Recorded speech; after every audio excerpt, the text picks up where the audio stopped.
ಸ್ನೇಹಿತರೆ, ಮೀಡಿಯಾ ಮಾಸ್ಟರ್ಸ್ಗೆ ಸ್ವಾಗತ, ಸುಸ್ವಾಗತ. ಗೆಳೆಯರೆ, ಇರಾನ್ ಮೇಲೆ ಅಮೆರಿಕ ಹಾಗೂ ಇಸ್ರೇಲಿ ಪಡೆಗಳು ದಾಳಿಗಳನ್ನು ತೀವ್ರಗೊಳಿಸ್ತಾ ಇರೋ ಹಿನ್ನೆಲೆಯಲ್ಲಿ ಇರಾನ್ ನ್ಯೂಕ್ಲಿಯರ್ ಪ್ರೊಲಿಫರೇಷನ್ ಟ್ರೀಟಿಯಿಂದ ಹೊರಬರಬೇಕು ಮತ್ತು ಅಣ್ವಸ್ತ್ರಗಳನ್ನು ತಯಾರು ಮಾಡಿಕೊಳ್ಳುವ ಕೆಲಸವನ್ನು ತೀವ್ರಗೊಳಿಸಬೇಕು ಅಂತ ಅಲ್ಲಿನ ಕಟ್ಟರ್ವಾದಿಗಳು ಸರ್ಕಾರದ ಮೇಲೆ ಒತ್ತಡವನ್ನು ಶುರು ಮಾಡ್ತಾ ಇದ್ದಾರೆ. ಇದೇ ಸಂದರ್ಭದಲ್ಲಿ ಅಮೆರಿಕಾದ ಮಾತು ಕೇಳ್ಕೊಂಡು ಇರಾನ್ ಕರೀದೇ ಇದ್ರೂ ಸಂಧಾನ ಮಾಡಿಸ್ತೀನಿ ಅಂತ ಹೋದ ಪಾಕಿಸ್ತಾನದ ಮೇಲೆ ಈಗ ಇರಾನ್ ಮುನಿದು ಕೂತಿದೆ ಅನ್ನೋ ಮಾಹಿತಿಗಳು ಬರ್ತಾ ಇವೆ. ಪಾಕಿಸ್ತಾನ ಇರಾನ್ ಹಾಗೂ ಅಮೆರಿಕಾಗಳ ನಡುವೆ ಡಬಲ್ ಗೇಮ್ ಆಡ್ತಾ ಇದೆ. ಅಮೆರಿಕಾದ ಹಿತಾಸಕ್ತಿಗಳನ್ನು ನಮ್ಮ ಮೇಲೆ ಹೇರುವ ಕೆಲಸವನ್ನು ಅವರು ಮಾಡ್ತಾ ಇದ್ದಾರೆ ಹೊರತು ಅವರು ಯಾವ ಆ್ಯಂಗಲ್ ಅಲ್ಲೂ ನ್ಯೂಟ್ರಲ್ ಸಂಧಾನಕಾರರ ಥರ ಕಾಣ್ತಾ ಇಲ್ಲ ಅಂತ ಇರಾನ್ ಹೇಳ್ತಾ ಇದ್ರೆ, ಪಾಕಿಸ್ತಾನ ನೇರವಾಗಿ ಇಸ್ರೇಲಿಗೆ ಧಮಕಿ ಕೊಡೋದಕ್ಕೆ ಮುಂದಾಗ್ತಾ ಇದೆ. ಹಾಗಾದ್ರೆ ಏನಿದು ಪಾಕಿಸ್ತಾನ, ಇರಾನ್ ಹಾಗೂ ಇಸ್ರೇಲ್ ನಡುವಿನ ಟ್ರಯಾಂಗಲ್ ಕಹಾನಿ? ಬನ್ನಿ ನೋಡೋಣ.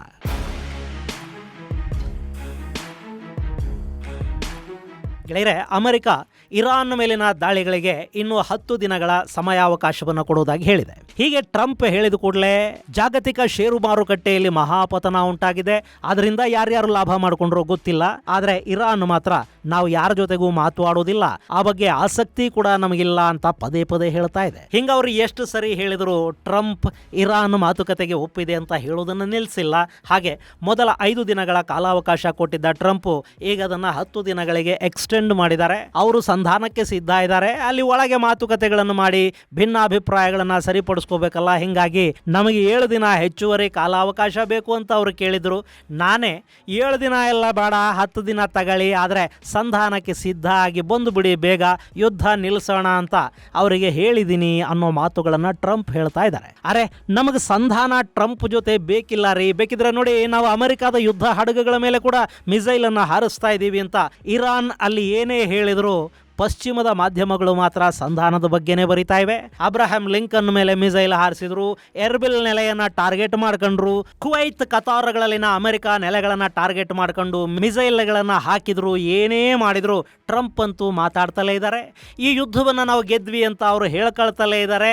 ಇರಾನ್ ಇರಿಟೇಟ್ ಆಗ್ತಲೇ ಇದೆ. ಇನ್ನು ಟ್ರಂಪ್ ಈ ಸಂಧಾನದ ಬಗ್ಗೆ ಎಷ್ಟು ಸೀರಿಯಸ್ ಆಗಿರಬಹುದು ಅನ್ನೋದನ್ನ ಅವರ ಸಂಧಾನಕಾರರ ಆಯ್ಕೆ ತೋರಿಸ್ತಾ ಇದೆ. 15 ಪಾಯಿಂಟ್ಗಳ ಪಟ್ಟಿಯನ್ನ ಇರಾನ್ಗೆ ತಲುಪಿಸೋ ಕೆಲಸವನ್ನ ಟ್ರಂಪ್ ಕೊಟ್ಟಿದ್ದು ಪಾಕಿಸ್ತಾನಕ್ಕೆ. ಅಫ್ಕೋರ್ಸ್ ಪಾಕಿಸ್ತಾನ ಬಿಟ್ರೆ ಆ ಪೋಸ್ಟ್ ಮ್ಯಾನ್ ಕೆಲಸನ ಬೇರೆ ಯಾರು ಮಾಡ್ತಲೂ ಇರಲಿಲ್ಲ ಬಿಡಿ. ತೀರಾ ಟ್ರಂಪ್ ಕೊಟ್ಟ ಪಟ್ಟಿನ ಈಜಿಪ್ಟ್ ಕೂಡ ಪಾಕಿಸ್ತಾನಕ್ಕೆ ತಗೊಂಡು ಹೋಗಿ ಕೊಡ್ತಾ ಇರಲಿಲ್ಲ. ಆದ್ರೆ ಅದು ಪಾಕಿಸ್ತಾನ, ಅವರಿಗೆ ಎಲ್ಲಿದೆ ಮಾನ? ಪಟ್ಟಿ ಇರಾನಿಗೆ ಹೋಯ್ತು. ಇಷ್ಟಾದರೂ ಈ ಚಪ್ರಾಸಿಗಳ ಬಗ್ಗೆ ಇರಾನ್ ತುಂಬ ಸೀರಿಯಸ್ ಆಗಿ ಏನು ತಗೊಳ್ಳಿಲ್ಲ. ಯಾಕೆಂದರೆ ಪಾಪ ಅಲಿ ಖಮೇನಿಗೆ ಪಾಕಿಸ್ತಾನದ ಮೇಲೆ ಪ್ರೀತಿ ಇತ್ತಂತೆ. ಹೀಗಾಗಿ ಸಾವಿಗೀಡಾಗಿರೋ ಖಮೇನಿಯ ಆತ್ಮ ದುಃಖ ಪಡಬಾರ್ದು ಅಂತನೋ ಏನೋ ರೆಜಿಮ್ ಪಾಕಿಸ್ತಾನದ ಬಗ್ಗೆ ಒಂದು ಸಾಫ್ಟ್ ಕಾರ್ನರನ್ನು ಇಟ್ಕೊಂಡಿತ್ತು. ಮೊನ್ನೆ ತೈಲ ಹಡಗುಗಳನ್ನು ಬಿಡೋ ವಿಷಯದಲ್ಲಿ ಕೂಡ ಮಿತ್ರ ರಾಷ್ಟ್ರಗಳ ಹೆಸರನ್ನು ಹೇಳಿದ್ದ ಇರಾನಿನ ವಿದೇಶಾಂಗ ಸಚಿವ ಅರಾಕ್ಚಿ ರಷ್ಯಾ, ಚೈನಾ, ಭಾರತ, ಇರಾಕ್ಗಳ ಜೊತೆ ಈ ಪಾಕಿಸ್ತಾನದ ಹೆಸರನ್ನು ಹೇಳಿದ್ರು. ಆದರೆ ಅಷ್ಟರಲ್ಲಿ ಟ್ರಂಪ್ ಅಲ್ಲಿ ಎಲ್ಲವನ್ನ ಕೆಡಿಸ್ಬಿಟ್ರು. ನಿನ್ನೆ ಡೊನಾಲ್ಡ್ ಟ್ರಂಪ್ ಅಮೆರಿಕಾದಲ್ಲಿ ಮಾಧ್ಯಮಗಳ ಜೊತೆ ಮಾತಾಡ್ತಾ ಇರಾನ್ ಸಂಧಾನಕ್ಕೆ ಸಿದ್ಧ ಇದೆ, ಅವರು ಜೆಸ್ಚರ್ ಅನ್ನು ಹಾಗೆ ನಮಗೆ 10 ಹಡಗುಗಳನ್ನ ಹಾರ್ಮೋಸ್ ಅಲ್ಲಿ ಬಿಡುಗಡೆ ಮಾಡಿದ್ದಾರೆ. 10 ದೊಡ್ಡ ಹಡಗುಗಳು, ತೈಲ ಹಡಗುಗಳು, ಅವು ಪಾಕಿಸ್ತಾನದ ಬಾವುಟ ಹಾಕೊಂಡು ಬರ್ತಾ ಇವೆ ಅಂತ ಹೇಳ್ಬಿಟ್ರು. ಅವ್ರು ಹೇಳಿದ್ದು ಹೆಂಗಿತ್ತು ಅಂದರೆ, ನಮ್ಮ ಹಡಗುಗಳು ಪಾಕಿಸ್ತಾನದ ಬಾವುಟ ಹಾಕೊಂಡು ಬರ್ತಾ ಇವೆ, ಹಾರ್ಮುಜನ್ನು ಅವು ದಾಟ್ತಾ ಇವೆ ಅನ್ನೋ ಅರ್ಥದಲ್ಲಿತ್ತು. ಅಲ್ಲಿ ಇರಾನ್ ಪಾಕಿಸ್ತಾನದ ಹಡಗುಗಳನ್ನು ನೀವು ಅನುಮತಿ ತಗೊಂಡಿಲ್ಲ ಅನ್ನೋ ಕಾರಣಕ್ಕೆ ಹಾರ್ಮುಜಲ್ಲಿ ವಾಪಸ್ ಕಳುಹಿಸಿತ್ತು. ಆ ಹಡಗುಗಳಿಗೆ ಮಾತುಕತೆಯ ನಂತರ IRGC ಪಾಕಿಸ್ತಾನದ ಕಡೆ ಹೋಗೋದಕ್ಕೆ ಅನುಮತಿಯನ್ನು ಕೊಡ್ತು. ಅಲ್ಲಿಗೆಲ್ಲ ಓಕೆ ಇತ್ತು. ಆದರೆ ಅವು ನಮ್ಮ ಹಡಗುಗಳು ಪಾಕಿಸ್ತಾನದ ಬಾವುಟ ಹಾಕೊಂಡು ಬರ್ತಾ ಇವೆ ಅಂತ ಟ್ರಂಪ್ ಹೇಳಿದ ಮೇಲೆ ಅಲ್ಲಿ IRGCಗೆ ಪಾಕಿಸ್ತಾನದ ಮೇಲೆ ಒಂದು ಅಪನಂಬಿಕೆ ಶುರುವಾಗಿದೆ. ಹಾಗೆ ಪಾಕಿಸ್ತಾನದ ಪ್ರಧಾನಿ ಶಹಬಾಜ್ ಇರಾನಿನ ಅಧ್ಯಕ್ಷ ಪೆಜೆಶ್ಕಿಯಾನ್ ಜೊತೆ ಮಾತಾಡ್ತಾರೆ. ಸೇನಾ ಮುಖ್ಯಸ್ಥ ಟ್ರಂಪ್ ಜೊತೆ ಮಾತುಕತೆಗಳನ್ನು ಮಾಡ್ತಾ ಇದ್ದಾನೆ. ಹಾಗೆ ಶರೀಫ್ ಸೌದಿಯ ಯುವರಾಜನಿಗೆ ಅಲ್ಲಿ ಏನಾಗ್ತಾ ಇದೆ ಅನ್ನೋ ವರದಿಯನ್ನು ಕೊಟ್ಟು ಅದನ್ನು ಟ್ವೀಟ್ ಕೂಡ ಮಾಡ್ತಾನೆ. ಇನ್ನು ಫೀಲ್ಡ್ ಮಾರ್ಷಲ್ ಪಾಕಿಸ್ತಾನದಲ್ಲಿನ ಶಿಯಾಗಳಿಗೆ ನೀವು ಪಾಕಿಸ್ತಾನಿಗಳು ಅಂತ ಸಾಬೀತುಪಡಿಸಿ, ಇಲ್ಲ ಅಂದ್ರೆ ಇರಾನಿಗೆ ಹೋಗಿಬಿಡಿ ಅಂತ ಅಪ್ಪಣೆ ಕೊಡಿಸ್ತಾನೆ.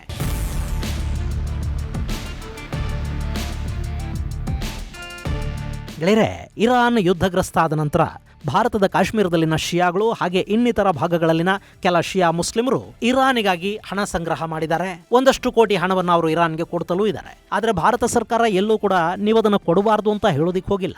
ಇನ್ನು ಈ ಹಿಂದೆ ಭಾರತದಲ್ಲಿನ ಬ್ರಿಟಿಷ್ ಸೇನೆ ಭಾರತೀಯ ಸೇನೆಯ ಸಹಾಯವನ್ನ ಪಡ್ಕೊಂಡು ಆಟೋಮನ್ನರನ್ನು ಸೋಲಿಸ್ತಲ್ಲ, ಆಗ ಕೂಡ ಭಾರತದಲ್ಲಿನ ಮುಸ್ಲಿಮರು ಹಾಗೂ ಕೆಲ ಸೆಕ್ಯುಲರ್ಗಳು ಟರ್ಕಿಗೆ ಇಲ್ಲಿಂದ ದೊಡ್ಡ ಪ್ರಮಾಣದಲ್ಲಿ ಧನ ಸಹಾಯವನ್ನು ಮಾಡಿದ್ರು. ಟರ್ಕಿಯ ಬ್ಯಾಂಕಿಂಗ್ ವ್ಯವಸ್ಥೆ ಉಳ್ಕೊಂಡಿದ್ದೆ ಭಾರತದ ದೇಣಿಗೆಯ ಹಣದಿಂದ. ಹಾಗೆ ಆಟೋಮನರ ವಿರುದ್ಧದ ಬ್ರಿಟಿಷರ ಯುದ್ಧ ಕೂಡ ಭಾರತದಲ್ಲಿನ ಮುಸ್ಲಿಮರನ್ನ ಅವತ್ತು ಕೆರಳಿಸಿತ್ತು. ಇಲ್ಲಿ ಖಿಲಾಫತ್ ಚಳವಳಿ ಶುರುವಾಗಿ ಅದನ್ನ ನಮ್ಮ ಬಾಪು ಬೆಂಬಲಿಸಿ ಅದು ಕೂಡ ನಮ್ಮಲ್ಲಿ ಸಾಕಷ್ಟು ಹಿಂದೂಗಳ ಮಾರಣ ಹೋಮಕ್ಕೆ ಕಾರಣ ಕೂಡ ಆಯಿತು ಅನ್ನೋದು ನಿಮಗೆ ಗೊತ್ತಿದೆ.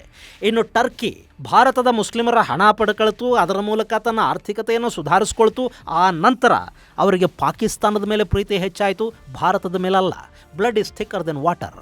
ಆದರೆ ಅದನ್ನು ಭಾರತ ಯಾವತ್ತೂ ಕೂಡ ಮನಸ್ಸಲ್ಲಿ ಇಟ್ಕೊಳ್ಳೋದಿಕ್ಕೆ ಹೋಗಲಿಲ್ಲ. ಇವತ್ತು ಇರಾನ್ ಕಷ್ಟದಲ್ಲಿದೆ, ಸಹಾಯ ಮಾಡಬೇಕು ಅಂತ ನಿಮಗನ್ಸಿದ್ರೆ ಮಾಡ್ಕೊಳ್ಳಿ ಅಂತ ಸರ್ಕಾರ ಸುಮ್ಮನಿದೆ. ಆದರೆ ಬಲೂಚರು ಮಾತ್ರ ನಿಮಗೆ ಇರಾನ್ ಕಾಣ್ತಾ ಇದೆ, ಪಾಕಿಸ್ತಾನದಿಂದ ನಮಗೆ ಸಮಸ್ಯೆ ಆಗ್ತಾ ಇದೆ, ನಾವು ಸಮಸ್ಯೆಗೆ ತುತ್ತಾಗ್ತಾ ಇದ್ದೀವಿ, ನಿರಂತರ ದಬ್ಬಾಳಿಕೆಗೆ ದಾಳಿಗೆ ನಾವು ಈಡಾಗ್ತಾ ಇದ್ದೀವಿ, ನಮ್ಮ ಜನರನ್ನ ಪಾಕಿಸ್ತಾನ ಕೊಲ್ತಾ ಇದೆ, ನಾವು ತುಂಬಾ ಬಡತನದಲ್ಲಿದ್ದೀವಿ, ನಾವು ತುಂಬಾ ಕಷ್ಟದಲ್ಲಿದ್ದೀವಿ, ನಮಗೆ ಸಹಾಯದ ಅಗತ್ಯ ಇದೆ, ಆದರೆ ನಾವ್ಯಾರೂ ನಿಮಗೆ ಕಾಣ್ತಾ ಇಲ್ಲ. ಯಾಕೆ? ನಾವು ಮುಸ್ಲಿಮರಲ್ವೇ, ನಮಗೂ ಸಹಾಯ ಮಾಡಬೇಕು, ನಮಗೂ ಒಂದಷ್ಟು ದೇಣಿಗೆ ಕೊಡಬೇಕು ಅಂತ ಭಾರತದ ಮುಸ್ಲಿಮರಿಗೆ ಅನ್ನಿಸ್ತಾ ಇಲ್ವೇ ಅಂತ ಕೇಳ್ತಾ ಇದ್ದಾರೆ. ಹಾಗೆ ಕೇಳೋ ಸ್ವಾತಂತ್ರ್ಯವೂ ಅವರಿಗಿದೆ, ಕೊಟ್ಟರೆ ಅವರು ಇಸ್ಕೋಬಹುದು, ಭಾರತ ಅದಕ್ಕೂ ಅಡ್ಡಿಪಡಿಸೋದಕ್ಕೆ ಹೋಗೋದಿಲ್ಲ. ಆದರೆ ಪಾಕಿಸ್ತಾನದಲ್ಲಿ ಹಾಗಲ್ಲ.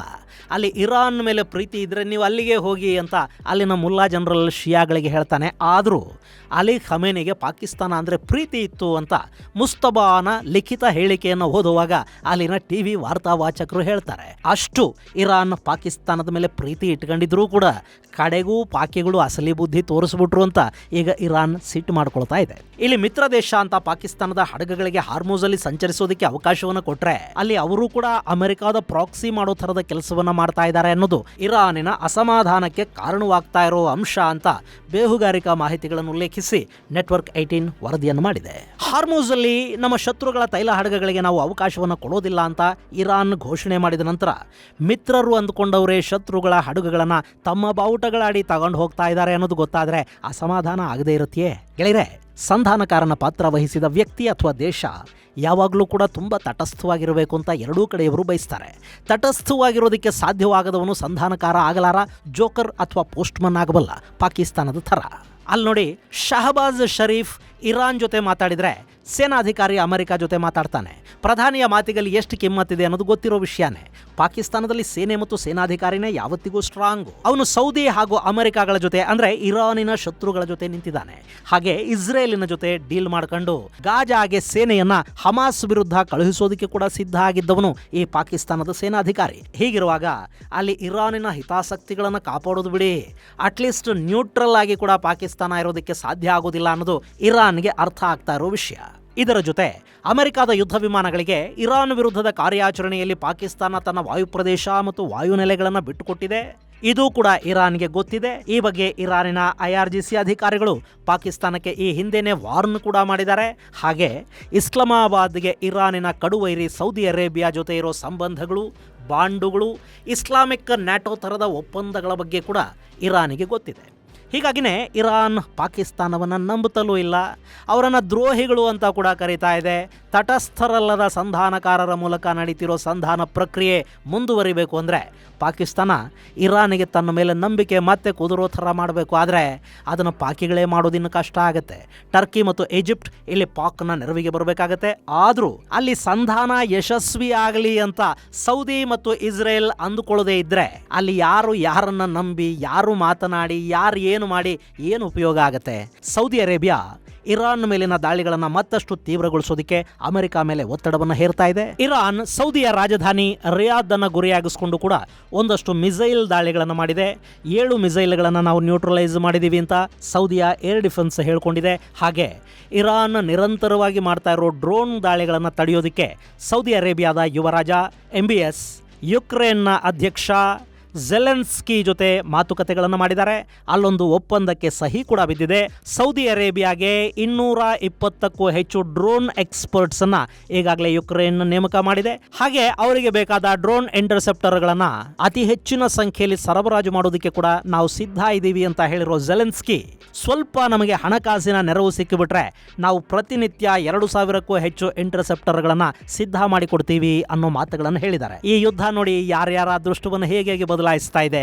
ನಿನ್ನೆ ಮೊನ್ನೆಯವರೆಗೆ ರಷ್ಯಾ ಜೊತೆ ಕಾದಾಡ್ತಾ ಅಮೆರಿಕ ಹಾಗೂ ಮಿತ್ರ ದೇಶಗಳ ಆಯುಧಗಳು ಬರಲಿ ಅಂತ ಕಾಯ್ತಾ ಇದ್ದ, ಆ ಆಯುಧಗಳಿಗಾಗಿ ಹಪಹಪಿಸ್ತಾ ಇದ್ದ ಯುಕ್ರೇನ್ ಈಗ ಪಶ್ಚಿಮ ಏಷ್ಯಾದ ಯುದ್ಧದಲ್ಲಿ ಇರಾನ್ನ ವಿರುದ್ಧ ಸೌದಿಗೆ ಆಯುಧಗಳನ್ನು ಸಪ್ಲೈ ಮಾಡೋದಕ್ಕೆ ಸಿದ್ಧತೆಗಳನ್ನು ಮಾಡಿಕೊಳ್ತಾ ಇದೆ, ಒಪ್ಪಂದಗಳನ್ನು ಮಾಡಿಕೊಳ್ತಾ ಇದೆ. ಮತ್ತು ಝೆಲೆನ್ಸ್ಕಿಯ ಯುದ್ಧ ತಂತ್ರಗಳು, ಆಯುಧ ತಂತ್ರಜ್ಞಾನ ಈ ಯುದ್ಧದಲ್ಲಿ ದೊಡ್ಡ ಪ್ರಮಾಣದಲ್ಲಿ ಬಳಕೆಯಾಗೋ ಸಾಧ್ಯತೆಗಳಿವೆ.